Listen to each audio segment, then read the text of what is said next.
So we're in Monaco for race 7 of the season, and I had to re-record this because I uploaded the chat for the grid for race 6. So we are still making rookie errors, so forgive me. I actually had to rework out my stand-ins as well. I think I mentioned it.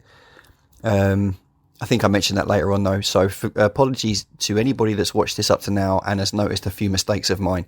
Still pretty rookie green at this, and it is just a bit of fun. So anyway, we're at Monaco, and we have a interesting front row, which is taken up by two title contenders. Now, you'd imagine Hakkinen was one of the primary contenders, and Montoya might have been just a secondary, but they run on very similar pace. So that run into the first corner will be quite interesting indeed, and it looks like they're going to be backed up, or they're going to be supported by the Marquez blocker. But then again, if Raikkonen can get ahead of him, then that's going to be another podium for Kimi. The first contender that we can see is David Coulthard. He's in the top half of the grid and he is sitting 10th. And given the few points he is behind Michael, this would be a really good race for him to go and get a march. It's that near the front, near the back, near the front, near the back system that DC has got going on at the moment, and it's working quite well. But he's probably chose the worst track here to come through a few people. If he can, the score that McLaren is on for is quite notable. The second half of the grid houses the Ferraris, and we have an interesting situation where Alesi is at the front of this second half of the grid in 12th place, so he sits alongside his teammate. So do the two Jaguars, and so do the two Ferraris. And you have also the two BARs, front and line astern, I should say, in 18th and 20th place, separated by Fisichella. So with Ralph in there for good measures, it's possibly going to be difficult for these guys, but don't rule them out. Possibly some things can be made in Saint-Avold as Marquez causes a backlog on one side of the line, but we shall see, because there's really no telling where any of these guys are going to end up. But here we are, we're already on the grid, and we're only up to 8. I don't know what Murray's calling out here. Oh, there you go, we did get at least the caption.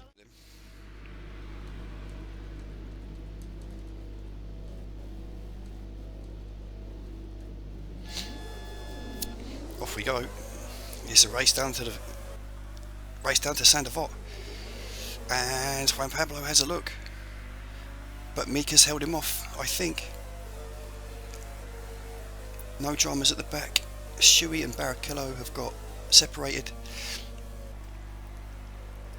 and has Mika got the move done? I think he has. If he can hold out into the hairpin, he's got the move done. So McLaren, Williams, Raikkonen,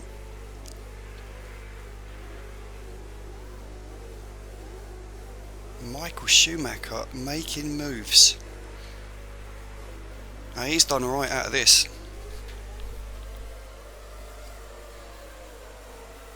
I just want a little bit more volume.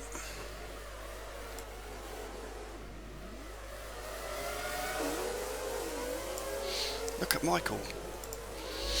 Michael is absolutely flying. He's already up with an arrows. And there's Marquez. So 3rd, 4th, 5th, Marquez is dropping. 6th, 7th, 8th, 9th, DC. So Shuey's up to about 11th. No messing here. Ralph is 17th. He hasn't really moved. Neither has Villeneuve. Alonso's actually dropped. Fisichella. So Fisichella. Oh, I wonder if that isn't. Oh, and what's this? Did I see I saw something going on there. So Raikkonen 3rd, Button 4th. These guys have dropped Marquez, so they're on for a great score, and everybody else. DC 9th. You see Shuey's catching the points. Bertie's doing well. Matsukane, I thought it might have been a lazy then who I saw with possibly a front wing missing.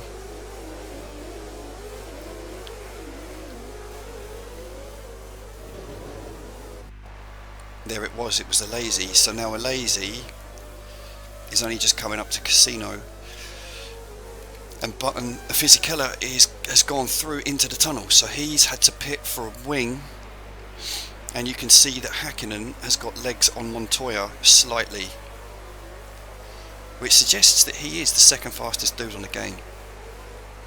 Why wouldn't he be? But essentially now the battle is here behind Marquez.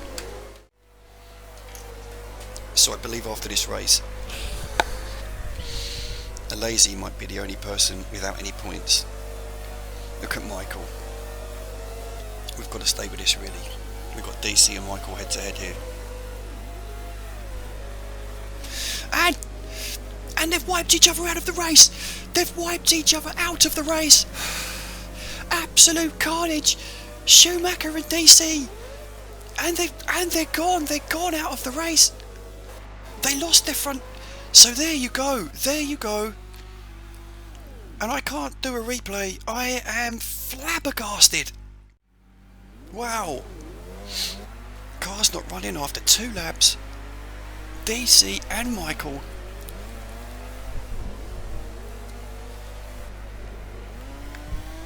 But it only says Coulthard. Don't tell me Michael has got into the pit. They're not going to respawn Michael, are they? Because they were both out. So there you go, spectacular. The wheels do still come off. And that is back of the grid for both of those guys who were the title contenders. Wow, it killed the action for the race. I mean, is there going to be any action in this race now? Barrichello, Frentzen, Irvine, Ralph, Villeneuve, Panis, the BARs look good for the next race now, don't they?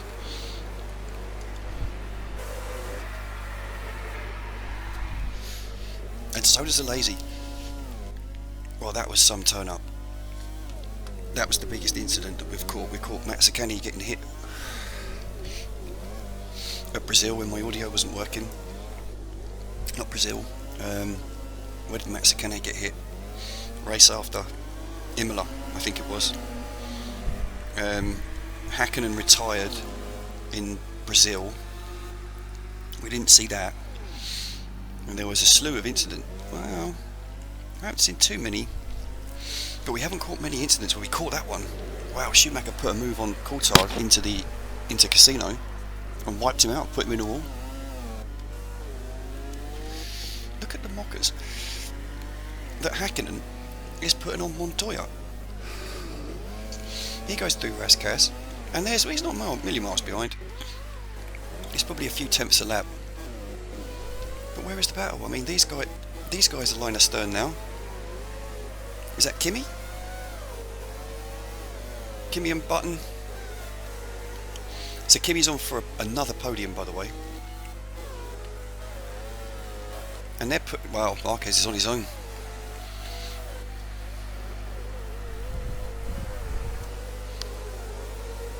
So, well, you can't. These guys are serene.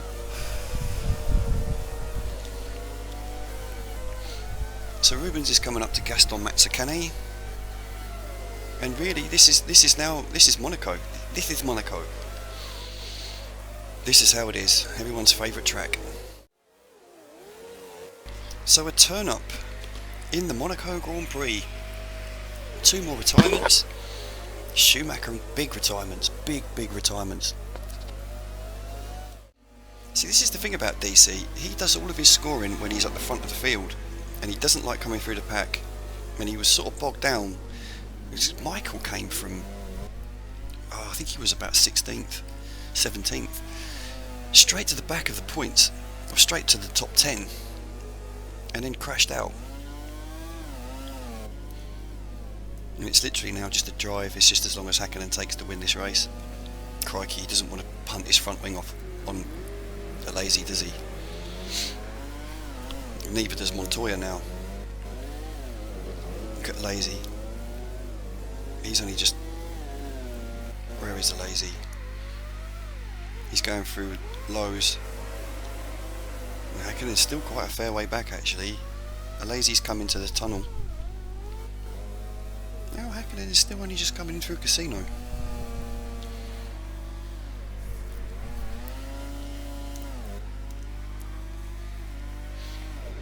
They're both going to be content with 10 and 8 points, those two, given the situations.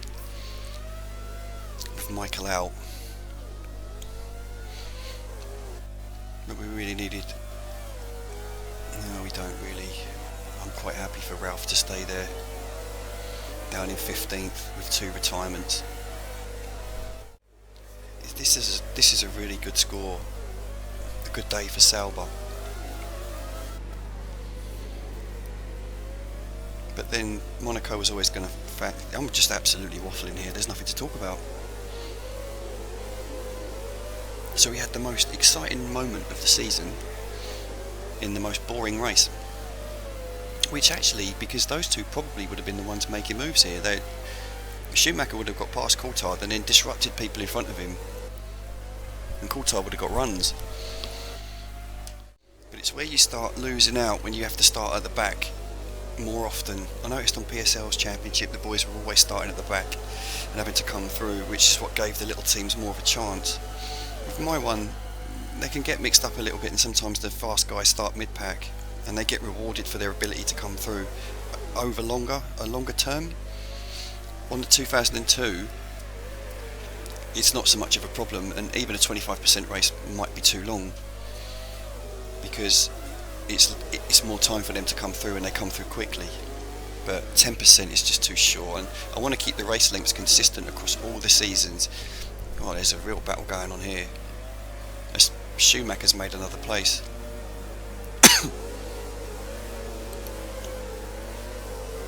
And Blumenek.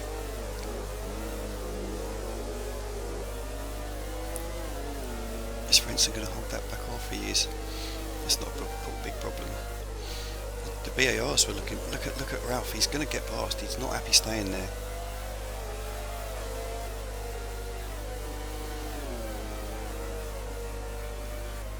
And Ralph always does come alive in the second half of races. It's kind of the problem. I wouldn't mind if he's just hung there.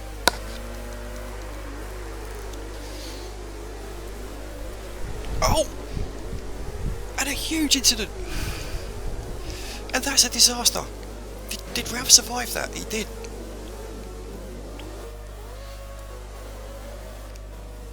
Ralph just about survived that. As Frentzen is having to limp to the pits. Ralph didn't gain a place because Villeneuve dropped him. Well, let's just see what problems Frentzen causes for Alesi and maybe Hakkinen as he drifts around the track.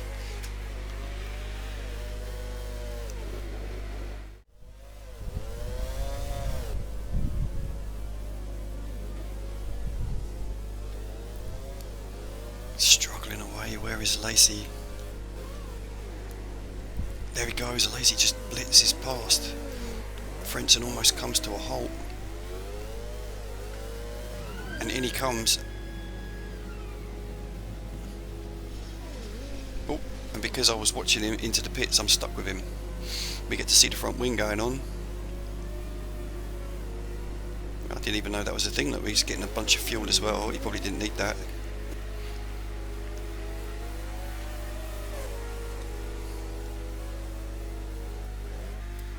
What position?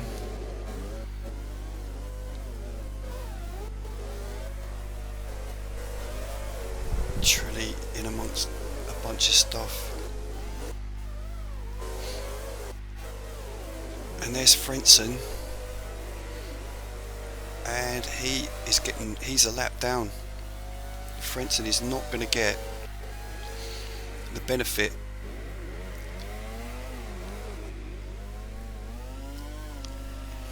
Wow, Frentzen took him.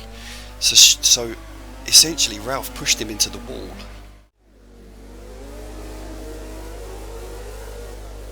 Frentzen is having to pit again, and once again I followed him in and I'm stuck with him, so I can't see what's happening in the race. What's happening here with Frentzen?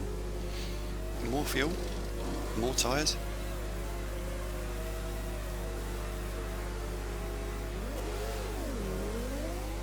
So he's now been in twice, and he has got no hope of a result.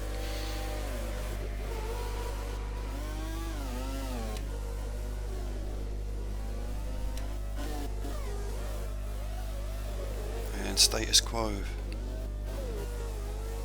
So what is going on with Frentzen? He's dog slow and he probably should just pull aside because he's going to cause trouble. Let's see what comes of this. Is this going to cause problem for the leaders again? Here's Häkkinen. Is he just going to drive straight past? When Pablo's a few seconds back, he's not going to be able to capitalise. And there goes Häkkinen, he's fine. With a bit of luck. Oh, where are you going, Juan Pablo? And what has happened to Juan Pablo? There he is. God, he got compromised. I thought he'd bloody hit the wall. Safe and sound. Has Frentzen gone in the pits again? I think he has. There's Frentzen. Oh, and he gets clobbered. He's caused problems there for Button.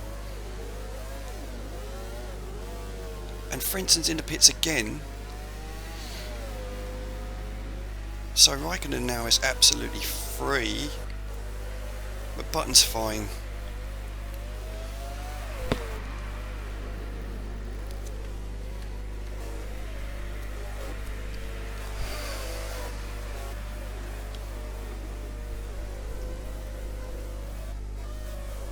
This Fisichella ended up at the back. It happened earlier, didn't it? He's trying to get Alonso. Oh, but he's hit him. He hit Alonso, so now he's going to have to pit.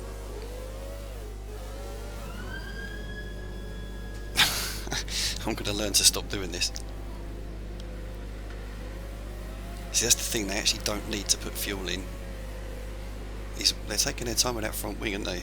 Look, wow. You talk about 1980s pit stop there.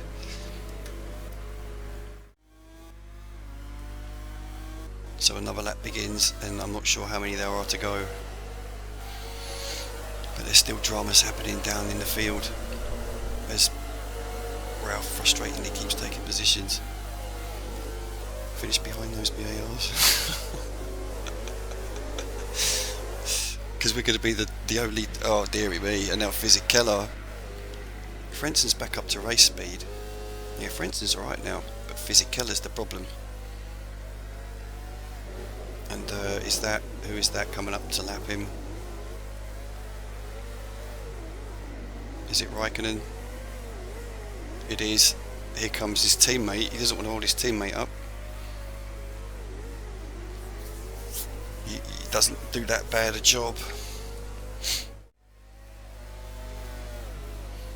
Lost total track of where we are in this race and how far from the end we are. It could just end like boom, awaiting race finish. Oh, we've missed the we're cut to commercial break and missed the finish. I just want to see where the heck Marquez is. He's not even going to catch it because it looks like he's going to come in the pits again. There's that complete bog down. And in he comes quick. Oh, I wasn't quick enough. So we're going to get a slightly more coordinated pit stop here. More fuel. The thing is going to be like a bus. Look at that.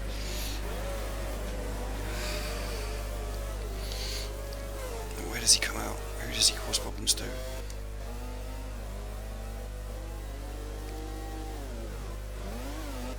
These two are coming through the swimming pool. Now how far from the end are we? Here comes Häkkinen around to finish another lap. Clearly on for the race win here today. And it's not the race win yet. Here comes Juan Pablo. Raikkonen's well back. He's just coming up to Raskas. Marquez is even further back from them.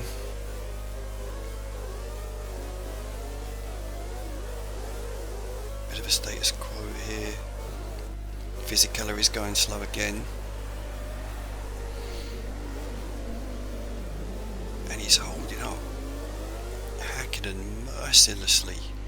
Häkkinen should blitz up the inside here, but doesn't, and we've got dramas as Montoya catches. Wow! And Montoya's right on Häkkinen for the lead of the race. Can Juan Pablo have a go? He can't, can he? Mika's gonna just survive this, because Mika's quicker. And he's not gonna stay in the slipstream. little drama at the end of the race there.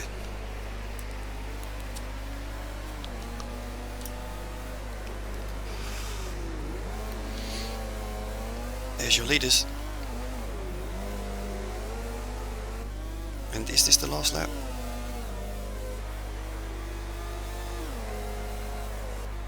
No. No, Häkkinen should be okay.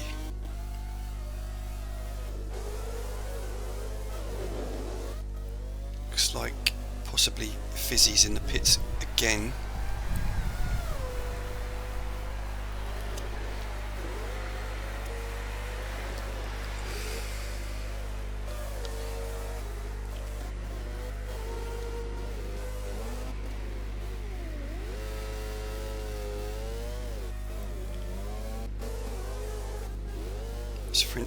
Has Fizzy retired?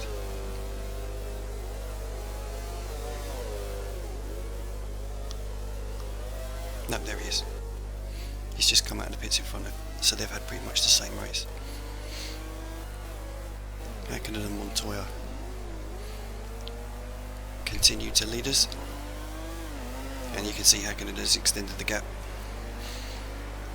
So he's got some speed in that McLaren, and he's going to love the fact that Michael is going to not score, he's going to get a maximum and start ahead of him.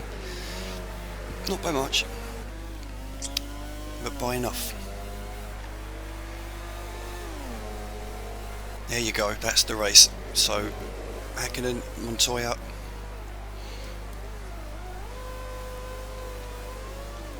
and you've got Raikkonen coming through for another podium. He only scores podiums. You've got Button, and then coming through from back here, Tarso Marquez, and he's going to get his first points of the season.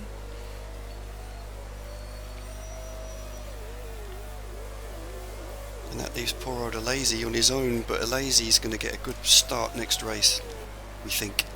He didn't get lapped. How far back Marquez held these guys up. Wow.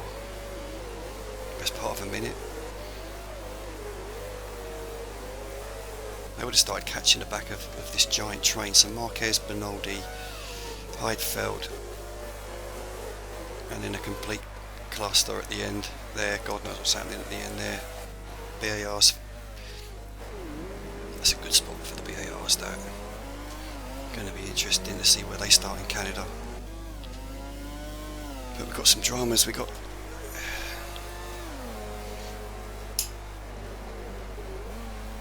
yes, here we go. Häkkinen is the man. Just by 1.7. Look at the gap between Button and Marquez. Wow. Brilliant performance there from Miko. And he got off the line. Dominated the race.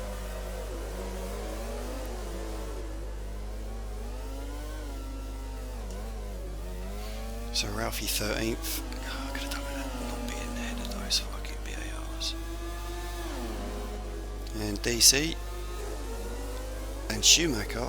Look at that, 2 laps down they ended up. So interesting. The winners are going to start up further up, and they've got a block. They've got a block to the boys at the back. And a very overtakey race next. Canada. So one of the BARs lost its front wing, but luckily it was too late in the race for them to really be punished by it. Brilliant. It was interesting in the end, but not much racing, more incident. On to Montreal. So as we look at this incident again, Schumacher's already got himself up to 11th behind his championship rival Coulthard in 10th, and Coulthard seems to make a move to jink outside of Verstappen, but you watch as he does it. He goes there and Schumacher just collects him, slams him in the wall, follows him into the wall, and crucially they lose their wheels, which is really what has cost them here and taken them out of the race. But huge incident between the two title contenders. I did not expect this, and we'll see if this actually hampers them and causes them some issues in the championship. Well, really, the season kind of started, didn't it? That incident there between Schumacher and Coulthard is kind of the first really big thing that has happened this season. Häkkinen's DNF, you could argue, but he kind of wasn't pushing at the time, so it didn't stand out as much. If he had the DNF now, then that would be different. So Schumacher and Coulthard become our second and third DNFs. McLaren get 2 of the 3 DNFs, so rather bad misfortune for them. But it hasn't actually done anything to the top 3 because Frentzen is not going to be able to capitalise. He was wiped out by Ralph, shoved into the barriers and lost 2 laps in the process of trying to fix his car. Possibly I should penalise Ralph, but that's going to be really inconsistent because loads of people have tapped into the back of someone and caught someone and not left a bit of space. I haven't actually got a chart of all of the penalties that should be handed out. So things like that we're going to have to let go. It's rather convenient for a Williams fan, isn't it? But it's getting let go. Heinz Harold. I'm getting evil looks from Heinz Harold. But it's really, really frustrating for him because, as I said, he didn't need that. He needed to finish this race. I guess he was sort of 2/3 down the field when that incident happened because he would be sitting in the position next race to improve on that 24 points with Michael at the back. That's how Heinz Harold was going to stay involved in this. But it hasn't worked out. Beneath them, Montoya and Häkkinen are obviously the large movers. And Panis, Ralph, these guys didn't score. So Montoya and Häkkinen move into the fray, but they're still giving up 7 and 9 points to the top of the table, which means they kind of need another one of those, in my opinion. One of those meaning incident involving the front runners. But anyway, big drama at Monaco, and let's see if this changes any narratives going forwards, because Michael and Coulthard have got an awkward grid slot at the next race. Yeah, so made mistakes last time. To all the eagle-eyed guys who must have noticed, I basically had 2 Jos Verstappens. I think there was 2 of a couple of drivers. So short of having a son that is an absolute monster, there were actually 2 Jos Verstappens. And I'm pretty sure the world of Formula 1 was struggling with 1. But anyway, Jos has scored. He had 2 points. And that's what confused me. Alonso dips into the second half of the table. He's the only guy down here with a win. He's like leading the second half of the table. Fisichella has dropped out of that little battle for, best of the rest as his teammate pulls away from him. And the rest of the field is Marquez. Marquez jumps up to 18th from the bottom with 4 points. Fair play to him. It'd be really interesting to see if he can improve on that or if that's his for the season. And the only other story here is a lazy. Come on now, let's all basically club together and get a lazy some points. And so the cons closes right up, and McLaren hit the top, level on points of Williams, despite 3 more wins. So there we can talk a little bit about the point system and whether we've got the right one. But we, persevering on. These guys are locked on 44 points, Ferrari on 42, and the top 3 are clear to a certain extent from the dark horses BAR. 6 points back and 7 points ahead of the battle for the best of the rest, which now Jordan start to lead by 4 points. So Benetton will be wanting to grab that back, but those 2 teams are moving away from the bottom half of the field, who are really starting to lose ground, and it seems to be a little fight amongst the bottom 5 there. It'd be nice to see if Minardi can stay off the bottom. They boosted an extra 4 points at this race, which lifted them above Arrows. Let's see how they can get on, and let's see whether Lazy can contribute to Prost. Next race is Canada, and it should be interesting with Michael and David at the back, with Montoya and Häkkinen, who finished first and second. And then the rest of the field just pushed a little bit further up, and they have a circuit that they can work with. Montreal was a great track. It was always one of my favourite tracks when I used to race it myself. So let's hope for a decent race, and let's see what our man Jack Villeneuve can do in his home race.